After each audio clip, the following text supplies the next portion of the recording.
saya Dr. Rara dari Alo Dokter. Mungkin nggak banyak orang yang tahu ya mengenai jenis-jenis cacing penyebab penyakit. Padahal beda jenis cacing, beda juga nih cara masuknya ke dalam tubuh manusia dan gejala yang bisa ditimbulkannya. Nah, beberapa jenis cacing penyebab cacingan diantaranya adalah cacing kremi, cacing pita, cacing gelang, cacing pipih, cacing tambang, dan cacing trikinosis. Yang pertama akan kita bahas adalah cacing kremi.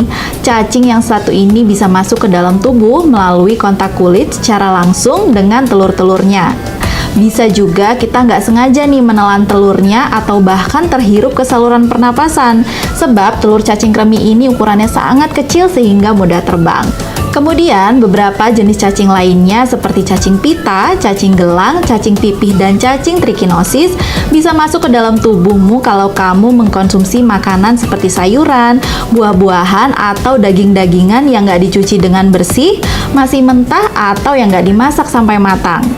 Resiko terpapar oleh cacing-cacing jenis ini juga akan lebih tinggi pada orang yang tinggal di lingkungan dengan sanitasi atau kebersihan yang buruk.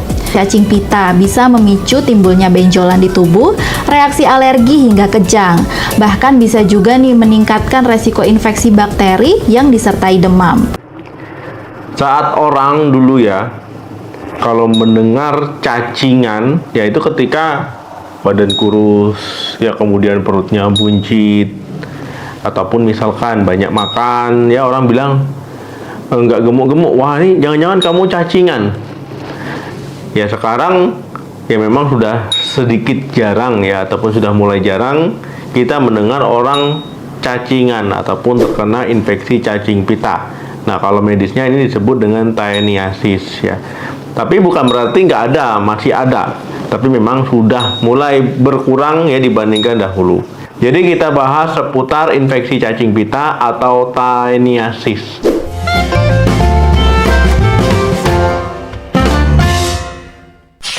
Apa penyebab infeksi cacing pita? Cacing pita ini ya dia bisa bertahan sangat lama ya. Bertahun-tahun bahkan puluhan tahun ya tanpa disadari oleh si penderita. Nah, jadi seram sekali ya. Cacing ini bisa ada di tubuh kita itu sangat lama. Di dalam tubuh kita itu cacing pita itu akan bertelur ya, kemudian bisa keluar telurnya ya melalui tinja kita. Nah, seseorang itu bisa terkena cacing pita itu dari mana? Ya, dari kotoran yang terkontaminasi cacing pita. Ada 3 jenis cacing pita yang perlu teman-teman ketahui. Ya, misalkan cacing pita saginata. Ya, ini biasanya terdapat di daging sapi. Nah, yang kedua itu cacing pita solium. Ini biasanya terdapat di daging babi. Yang ketiga itu jenis cacing pita asiatica. Ini biasanya terdapat di daging sapi ya, khusus di wilayah Asia. Cacing pita ini dapat ditemukan di daging sapi tadi ya, kemudian daging babi dan juga di hati ya, di hati hewan tersebut. Nah, jadi teman-teman hati-hati ya, karena cacing pita ini bisa masuk ke dalam tubuh kita. Ya, misalkan teman-teman yang pertama itu makan daging babi ataupun daging sapi itu tidak sampai matang ataupun tidak dimasak matang. Kemudian kontak dengan telur cacing pita ini, ya misalkan habis main keluar rumah, teman-teman tidak cuci tangan atau cuci kaki, ya jadi hati-hati. Yang ketiga, misalkan makanan ataupun minuman yang terkontaminasi cacing pita itu dikonsumsi. Yang keempat, itu sering nyeker, ya ataupun tidak memakai alas kaki, ya misalkan main di taman itu tadi ya. Kemudian main di tempat kotor-kotoran yang ada tai sapinya ataupun tai babinya. Nah, ini bisa terkontaminasi. Apa saja faktor resiko infeksi cacing pita? Ya tentu yang pertama ini memiliki daya tahan tubuh yang lemah. Ya yang kedua ini sanitasi lingkungannya itu buruk ataupun kurang baik. Yang ketiga ya tidak sering mencuci tangan ya ataupun menjaga kebersihan dirinya.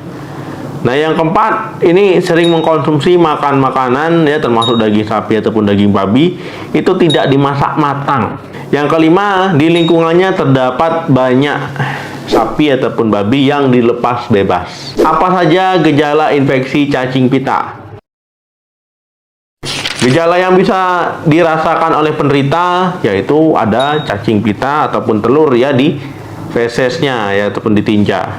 Kemudian mengalami diare-diare, mengalami lemas, mual-mual, sering sakit perut ya, nafsu makan bisa menurun, kemudian cenderung ingin mengkonsumsi makanan yang asin-asin. Sering merasa pusing, kemudian berat badan turun ya karena gangguan di sistem pencernaannya.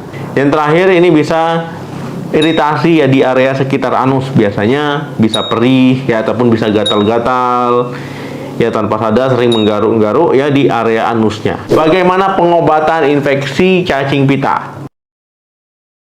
Pengobatannya tentu supaya tidak menular ke orang lain. Kemudian supaya membunuh cacing pita yang ada di tubuh kita ya. Jadi intinya menyembuhkan kita dari infeksi cacing pita ya, mulai dari memberantas cacing itu sendiri biar nggak bertelur, biar nggak berkembang biak, dan juga biar tidak menularkan ke orang lain. Ya tentu ini nanti dokter akan memberikan obat untuk membunuh cacing pita tadi, ataupun bisa disebut dengan obat anti helmintik. Apa saja komplikasi infeksi cacing pita? Komplikasinya ya ini pertama tentu masalah pencernaan ya, bisa peradangan pada usus buntu, peradangan pada sistem pencernaan, masalah pada pankreas, masalah pada empedunya ya, tentu nanti bisa mengalami sakit perut, diare-diare ya, nyeri perut kanan kiri misalkan, ataupun teman-teman bisa mual muntah ya, bahkan terburuknya mengalami penyumbatan saluran pencernaan. Yang kedua itu gangguan ke organ. Nah, ini cacing pita ini bisa saja nanti ke hati kita ataupun ke paru-paru. Ya, kemudian nanti bisa menghalangi ataupun mengganggu sirkulasi di situ ya. Jadi intinya bisa ke organ, bahkan menyebar ke organ lain. Yang ketiga, efeknya pada otak. Nah, ini bahaya ya. Kalau sudah sampai mengalami gangguan di otak, ini bisa kejang ya, bisa epilepsi, bahkan bisa mengalami kebutaan, kematian.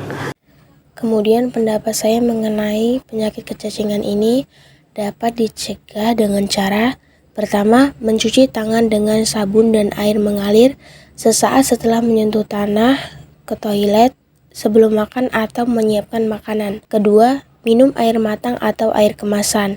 Ketiga, mencuci buah dan sayur dengan bersih sebelum mengonsumsinya. Keempat, memasak daging hingga matang dengan baik. Kelima, bagi yang memiliki peliharaan, segera buang kotorannya ke tempat sampah dan mencuci tangan setelah kontak dengan hewan. Keenam, bagi yang memelihara anjing atau kucing, usahakan memberikan obat cacing secara rutin.